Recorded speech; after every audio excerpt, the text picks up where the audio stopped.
Biz hozir Xorazm viloyati Yangiyo'l tumani Sherobod mahallasi 615-617 konturdamiz. Ushbu konturga Xalq banki bilan hamkorlikda bir kontur bir mahsulot tamoyili asosida foliz ekinliklari ekish yo'lga qo'yilgan. 12 gektar yer maydoniga birinchi ekin sifatida piyoz, ikkinchi ekin sifatida sebze ekish yo'lga qo'yilgan.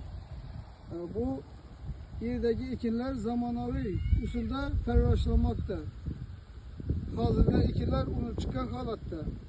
Ekinlarni yetishtirish birinchi ekin uchun 90 kun, ikkinchi ekin uchun 110 kun davom etadi.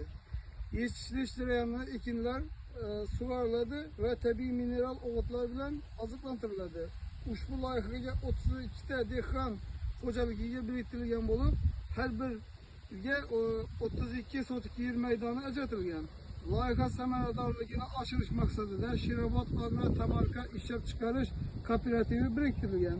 Loyiha bo'yicha 1 gektar yer maydonidan 22 tonna, jami 280 tonna piyoz mahsuloti, qo'shimcha ekin sifatida sabzi hosilidan 1 gektar yer maydonidan 45 tonna, jami 459 tonna hosil olish rejalashtirilgan.